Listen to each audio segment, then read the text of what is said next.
오늘 교회 창립 주일을 맞아서 이 말씀 함께 묵상하고 싶습니다. 사무엘상 7장 12절 함께 읽습니다.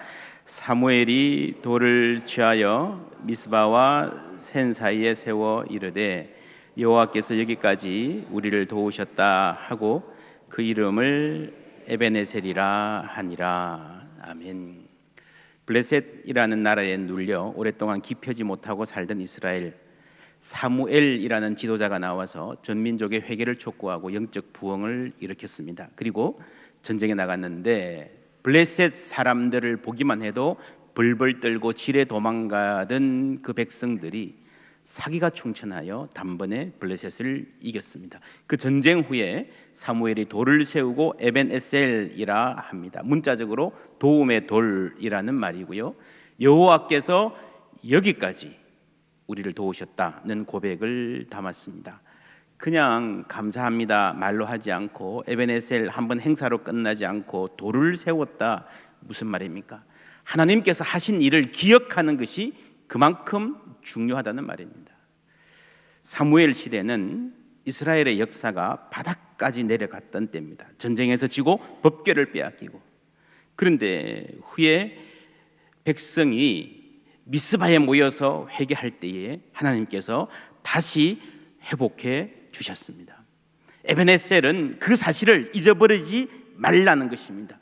한 민족도 한 개인도 한 가정도 마찬가지입니다. 큰 잘못을 해서 가정이 어려움에 빠져서 어떻게 기도하고 회복되어서 이제 살만하면요, 다시 같은 잘못을 반복하는 것을 많이 봅니다. 그래서 돌을 세우는 것입니다. 기억하라, 이 말은 단순히 과거의 일에 관한 것이 아닙니다. 오늘 우리가 어떻게 살아야 하는지에 대한 것입니다.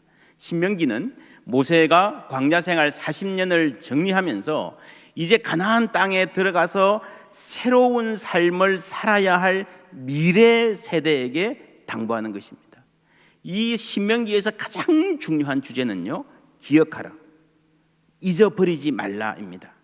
8장 2절부터 보시면 내 하나님 여호와께서 이 40년 동안에 내게 광야 길을 걷게 하신 것을 어떻게 하라고요? 기억하라. 11절에 내가 오늘 내게 명하는 여호와의 명령과 법도와 규례를 지키지 아니하고, 함께 읽습니다. 하나님 여호와를 잊어버리지 않도록 삼갈지어다. 내가 먹어서 배부르고 아름다운 집을 짓고 거주하게 되면 또 내 소와 양이 번성하며 내 은금이 정식되며 내 소유가 다 풍부하게 될 때에 내 마음이 교만하여 내 하나님 여호와를 어떻게 잊어버릴까 염려하노라. 18절에 내 하나님 여호와를 기억하라. 그가 내게 재물 얻을 능력을 주셨습니다. 이같이 하시면 내 조상들에게 맹세하신 언약을 오늘과 같이 이루려 하심이니라. 19절 다시 다 같이 읽습니다. 내가 만일 내 하나님 여호와를 잊어버리고 다른 신들을 따라 그들을 섬기며 그들에게 절하면 내가 너희에게 증거하노니 너희가 반드시 멸망할 것이라. 기억하라, 잊지 말라. 기억하라, 잊지 말라. 오늘은 교회 창립 기념일입니다. 기억하는 날입니다. 안의와 선교사님이 1905년 5월에 포항을 방문하여 복음의 씨를 뿌렸고, 1906년부터 맹의와 선교사님이 포항지방 담당 선교사로 왕래하면서 선교사님들의 복음의 씨앗과 이 지역의 주민들, 성도들의 헌신으로 교회의 기초가 다져졌습니다. 114년의 세월이 흘렀습니다. 여러분, 이 114년이 어떤 세월이었습니까? 20세기 대부분을 통과한 교회입니다. 여러분, 20세기가 어떤 세기였습니까? 미국의 시사주간지 타임은 해마다 연말이 되면 Person of the Year 해서 올해의 인물을 뽑습니다. 1999년에 돼가지고요, 아주 오랫동안 몇 개월 동안에 Person of the Century, 이번 세기의 인물을 뽑아보자. 이 100년, 20세기를 대표하는 100년을 대표하는 인물 한 명을 선정해보자. 그래서 여론조사하고 회의하고 자료를 뒤지고 진행을 막 하는데요, 문제가 생겼습니다. 20세기 인류 역사 전체를 통틀어서 좋은 쪽이든 나쁜 쪽이든 가장 큰 영향을 끼쳤다 하는 사람을 꼽아보니까요, 누가 나오는가 하면은 아돌프 히틀러가 나옵니다. 여러분, 그렇다고 해서 20세기를 결산하는 마당에 타임지 표지로 이번 세기의 인물 해서 아돌프 히틀러 하는 것은 좀 거시기하잖아요. 그래서 아주 고민이 많았습니다. 그래서 결국에는 아인슈타인을 The Person of the Century로 선정했습니다. 누가 보더라도요, 20세기 역사에 가장 큰 영향을 끼친 사람은 아인슈타인보다는 아돌프 히틀러임에 분명합니다. 여러분, 아돌프 히틀러가 대표하는 세기를 살아온 거예요. 그게 20세기였습니다. 세계대전, 유태인 대학살, 레닌의 공산주의 혁명, 스탈린의 학살, 캄보디아 크메르 루즈의 만행, 곳곳에 있던 많은 전쟁들. 여러분, 20세기는 인류의 폭력성이 가장 강하게 드러났던 시기입니다. 한국은 그 복판에서 그 모든 폭력을 가장 처절하게 통과했어야 했던 나라입니다. 가혹한 식민 지배를 받았고 2차 대전이 끝난 지 얼마 안 되어서 또 전쟁을 겪어야 했고, 여러분, 2차 대전 이후에 분단된 나라들, 독일 같은 나라들, 여러분, 독일은 전범 국가입니다. 전쟁 일으킨 벌로 분단이 된 거예요. 그거 다 해결되었습니다. 한국은 피해국인데 분단이 되었고요. 그것을 아직 극복하지 못하고 있습니다. 고통스러운 역사입니다.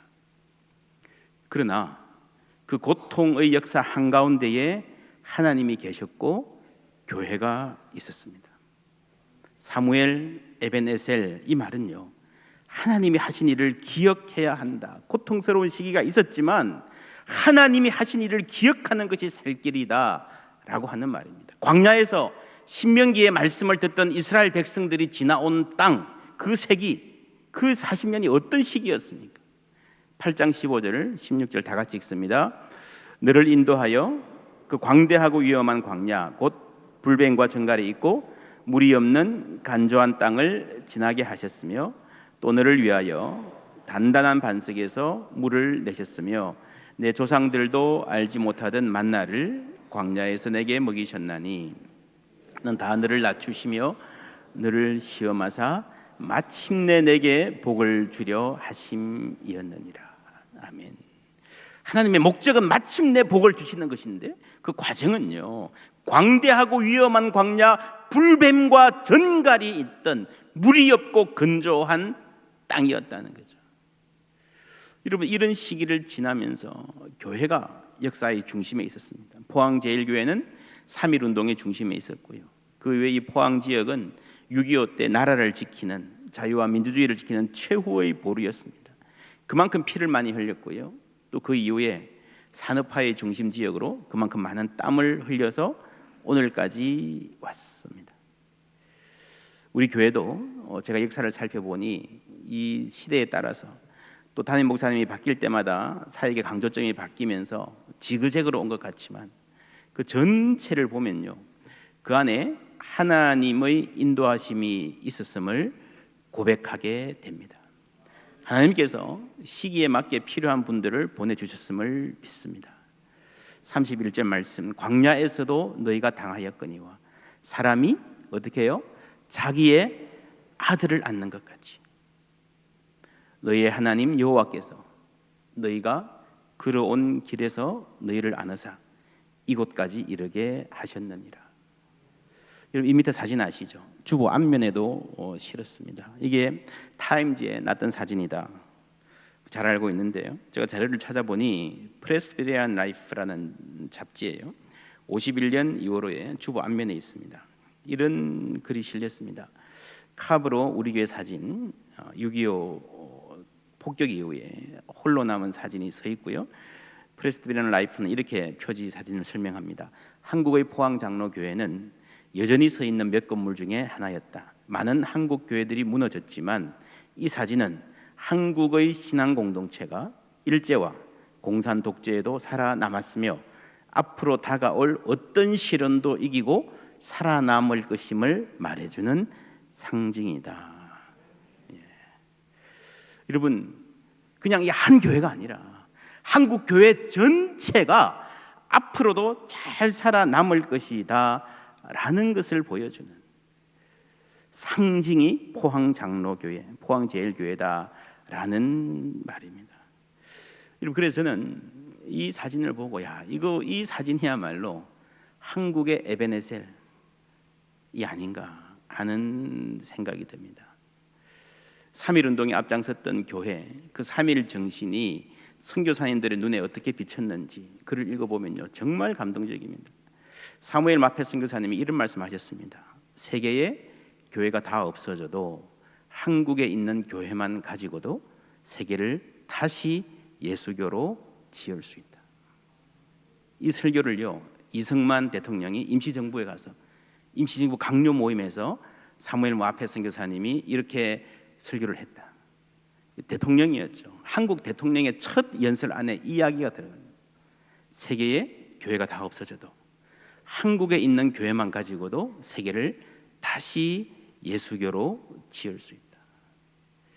감사하고 자랑스러운 일입니다. 이 말에 걸맞게 한국 교회는 세계를 향해 선교하는 교회로 우뚝 성장했습니다. 우리 교회만 해도 국내에 14교회, 해외에 29개의 교회를 세웠습니다. 또한 여러 가지 모양으로 100여 년 동안 교회가 섬길 수 있었던 일 감사하고 자랑스럽습니다. 그런데 근래에 와서 한국 교회의 모습에 우려를 표하는 목소리들이 높습니다. 특별히 미래 세대, 이 젊은이들의 눈에 비치는 한국 교회가 어떤 모습일까? 미래의 한국 교회는 어떤 모습이 되어야 할까? 여러분, 모세는 신명기 8장을 통해서, 신명기를 통해서 과거의 이야기를 하고 있는 것이 아닙니다. 미래를 말합니다. 지금은 광야지만 여러분이 곧 가나안 땅에 들어갈 것인데, 지금과는 완전히 다른 삶을 살게 될 것인데 상상해 보라는 거죠. 준비하라는 겁니다. 그러면서 과거를 잊지 말라는 겁니다. 여러분, 이 과거와 미래가 어떤 방식으로 연결돼야 될까요? 과거를 잊지 않고, 그러나 과거에 얽매이지 않고 미래로 나가는 삶이 어떻게 가능할까요? 한 달 전에 노를댐 성당이 불에 탔습니다. 어떻게 복원할 수 있을까요? 이 신문 보도에 가끔씩 이제 디자인들이 제안되고 있습니다. 그 중에 하나가 이겁니다. 그 다음 사진 보시면 좀 가까이서 찍은, 스틸과 유리로 한, 안에서 보면 이렇게 생태적인, 지금 있는 노를댐 성당은 화재에도 취약하고요, 에너지 효율도 굉장히 낮아서 우리가 굳이 노를댐 성당을 재건하면 과거하고 똑같은 모습으로 할 필요가 있는가? 어차피 불에 탔으면 그 전통은 유지하면서 핵심적인 상징은 잘 살리면서 21세기적인 교회 건물로, 생태적인 건물로 새로 지으면 안 될까 하는 의견들이 있습니다. 여러분, 어떻게 생각하십니까? 우리가 생각 많이 해볼 대목입니다. 그리고 또 한 가지 생각해 볼 점은요, 여러분, 14세기에 15세기에 지어진 그 건물이 불에 탔으면 어떻게 지어야 될까? 그러니까 15세기 건물 똑같이 짓는 게 맞는 건가? 맞을 수도 있어요. 아닐 수도 있어요. 21세기에 다시 전통을 살리면서 21세기적 감각으로 지을 수도 있죠. 그런 고민을 해야 되는 겁니다. 마치 불에 탄 사실을 깜짝같이 숨겨야 되는 것처럼 똑같이 해야 되는가? 그래야 전통을 살리는 것이고 역사를 살아가는 것인가? 여러분, 그렇지 않습니다. 아무리 잘해도요, 불에 탄 거는 탄 겁니다. 15세기에 세워졌는데 21세기에 불에 타고 21세기에는 이런 건물을 지었다라고도 할 수도 있는 겁니다. 물론 전통과 이 미래가 결합하는 방식에 대해서는 많은 의견들이 있을 수 있습니다. 분명한 것은요, 우리에게 상상력이 필요하다는 겁니다. 창조적 정신이 필요하다는 겁니다. 모세도 여러분 아직 안 가봤지만 그의 가서 살 삶을 상상해 보라고 권고하고 있습니다. 지난 주일에 디모데 후서 말씀을 전했습니다. 디모데는 바울의 제자입니다. 바울에게서 배웠어요. 이 디모데는 혼혈아입니다. 어머니는 유대인이고요, 아버지는 헬라인인 사람입니다. 바울이 믿음의 아들을 왜 그런 사람으로 정했을까? 하나님의 뜻이 뭘까? 바울은 베드로에게서 배웠습니다. 그림으로 그려보시면요, 베드로, 바울, 디모데, 이방인들. 베드로는요 유대인입니다. 핏줄도 유대인이고 문화적으로 유대인입니다. 그렇죠? 근데 바울은요 핏줄은 유대인인데 문화적으로 헬라인입니다. 우리나라 말로 하면 한국말보다 영어가 더 편한 사람이에요. 바울이 쓴 편지는 다 헬라어로 쓴 편지입니다. 그렇죠? 그 디모데는 한 걸음 더 나가서 핏줄도 반반이에요. 그죠? 유대인과 이방인의 피가 반반 섞인 사람입니다. 그 다음 세대에는 완전한 이방인들이 교회를 주도하게 되는 겁니다. 여러분 이거를 보면요 어떤 흐름이 보이지 않습니까? 완전 100% 유대인, 두 번째 문화적 헬라인, 세 번째 반반 혼혈, 그 다음에 완전한 이방인. 이렇게 하나님의 역사가, 복음의 주도권이 서서히 이방인에게로 넘어가는 것입니다. 이렇게 보면 하나님께서 역사를 어떻게 움직여 가시는가를 우리가 알고 있습니다. 차근차근히 가시지만 분명한 목적을 갖고 큰 그림을 갖고 이끌어 가시는 거예요. 그래서 그 다음에 맨 마지막에 어디까지 왔습니까? 한국까지 온 거예요. 한국까지. 여러분 구약 성경에 요나서라는 성경이 있습니다. 하나님이 말씀하시는데 순종 안 한다. 근데 여러분 요나서는요 단순히 불순종의 문제를 말하는 책이 아닙니다. 이 그림 보십시오. 무슨 말인지 이해 가십니까? 당시 요나에게는요 여기 있으면 니느웨는 너무 먼 당신이에요. 그죠? 도저히 이 가서 복음 전하라 말이 안 된다고 생각해요. 요나가 마음이 좁은 것이 아니라요 시야가 좁은 겁니다. 시야의 문제입니다. 여러분요 사람이 아무리 좋아도요 신실해도요 그 머릿속에 있는 생각이 좁으면요 좁은 사람 되게 돼 있어요. 그래서 대부분의 사람들은 자기가 속한 세대, 자기가 속한 문화를 극복하기가 참 힘듭니다. 이 구약에서 요나서가 굉장히 중요한 성경입니다. 왜냐하면 하나님께서 신약에서 역사가 갈 방향, 그 큰 방향을 분명히 보여주시는 거죠. 연결해서 생각하실 수 있겠습니까? 결국에는 요나에게 말씀하신 그것이 신약에 와서 베드로, 바울, 디모데, 이방인들, 마침내 한국인들까지, 오늘 우리에게까지 이렇게 성취되고 있는 겁니다. 이게 선교입니다. 이렇게 여러분 선교는요 문화와 문화가 만나는 거예요. 복음이 전해지고 역사가 발전해 가는 것입니다. 중요한 것은 금방 그 그림대로요 이게 살짝 걸쳐 있어야 된다는 겁니다. 교회 안의 세대들도 앞으로 가기는 가되 다음 세대와 연결되어 있어야 됩니다. 우리 기성세대 중에 저를 포함해서 아무리 마음이 열려 있는 사람도요 그 문화적 감각이 자기 시대를 크게 벗어나기 힘듭니다. 그래서 교회는 이 세대들이 자기 것을 고집하면 안 됩니다. 교회는 의도적으로 미래로 가야 되고 중심을 자꾸 미래 세대로 옮겨가야 됩니다. 그렇지 않고 그 자리에 머물러 있으면 어떻게 됩니까? 여러분 베드로의 시대는 위대했지만요 그 시대에 머물러 있으면 안 되는 거예요. 바울의 사역이 위대했지만 바울의 자리에 머물러 있으면 안 되는 거예요. 모세가 광야에 서서 지난 40년을 기억하라 잊어버리지 말라고 한 것은요 백성들에게 계속 광야에 머물러 있으라 한 것이 아닙니다. 광야를 기억하고 그 전통을 마음에 담고요 가나안 땅으로 가라는 거죠. 광야에서 함께 하셨던 하나님을 기억하고 새로운 삶을 향해서 가라는 거죠. 전진하라는 거죠. 이전에 보지 못했던 새 땅을 밟아라. 광야에서 함께 하셨던 하나님께서 그 땅에서도 여러분의 미래에도 함께 하실 것입니다. 나아가십시오. 나아가십시오.